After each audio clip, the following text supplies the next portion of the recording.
Chakan police ठाण्याच्या हद्दीतील विद्युत रोहित्र चोरी करणाऱ्या 5 परप्रांतीय आरोपींना चाकण पोलिसांकडून अटक। कुदळवाडी येथील परप्रांतीय चोरांकडून चाकण पोलीस ठाणे हद्दीतील विद्युत रोहित्र चोरी करत असल्याच्या तक्रारी चाकण पोलीस ठाण्यात प्राप्त झाल्या होत्या।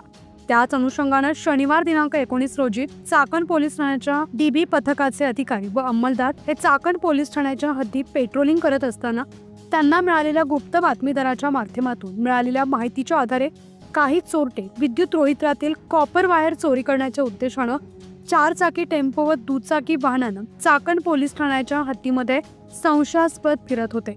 माहिती मिळताच चाकण पोलीस ठाण्याच्या डीबी पथकातील अंमलदार यांनी संशयास्पद वाहन व वाहनातील 5 संशयित व्यक्तींना ताब्यात घेतलं।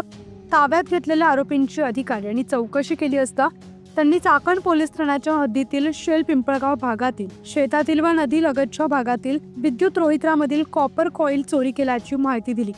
या प्रकरणात आरोपी 1 मोहम्मद तौफिक अजम अली शेख राहणार बालघरे वस्ती कुदळवाडी चिखली पुणे मूळ राहणार उत्तर प्रदेश, 2 रझीउद्दीन वारिस अली खान राहणार भैरवनाथ मंदिराजवळ कुदळवाडी मूळ राहणार उत्तर प्रदेश, 3 सेराज अहमद हमीद उल्ला शेख राहणार बालघरे वस्ती कुदळवाडी चिखली पुणे मूळ राहणार उत्तर प्रदेश, 4 मोहम्मद आसिफ अब्दुल अलीम अन्सारी राहणार बालघरे वस्ती कुदळवाडी चिखली पुणे मूळ राहणार उत्तर प्रदेश, 5 शकील मोहम्मद वालमसद चौधरी राहणार पवार वस्ती कुदळवाडी चिखली पुणे मूळ राहणार उत्तर प्रदेश असं अटक करण्यात आलेल्या आरोपींची नावे आहेत। आरोपींवर चाकण पोलीस ठाण्याच्या एकूण 5 चोरीचे गुन्हे असल्याचं उघडकीस आलंय। या कामगिरीमुळे चाकण पोलीस ठाण्याच्या डीबी पथकाचं सर्व स्तरातून कौतुक होत आहे।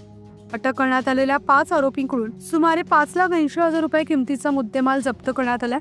वरील कारवाई चाकण पोलीस ठाण्याचे वरिष्ठ पोलीस निरीक्षक प्रमोद वाघ यांच्या मार्गदर्शनाखाली पोलीस निरीक्षक गुन्हे नाथा घारगे, डीबी पथकाचे सहाय्यक पोलीस निरीक्षक प्रसन्न झराट, सहाय्यक पोलीस निरीक्षक गणपत धायगुडे, पोलीस उपनिरीक्षक अभिजित चौगुले, पोलीस अंमलदार सुनील शिंदे, किरण घोडके, शिवाजी चव्हाण, हनुमंत कांबळे, ऋषिकुमार झनकर, सुनील भागवत, रेवणनाथ खेडकर, सुदर्शन बर्डे, पोलीस कॉन्स्टेबल महेश कोळी, पोलीस शिपाई बिक्कड, शरद खैरनार यांनी केली आहे। पुढील तपास चाकण पोलीस ठाण्याचे पोलीस करतायत।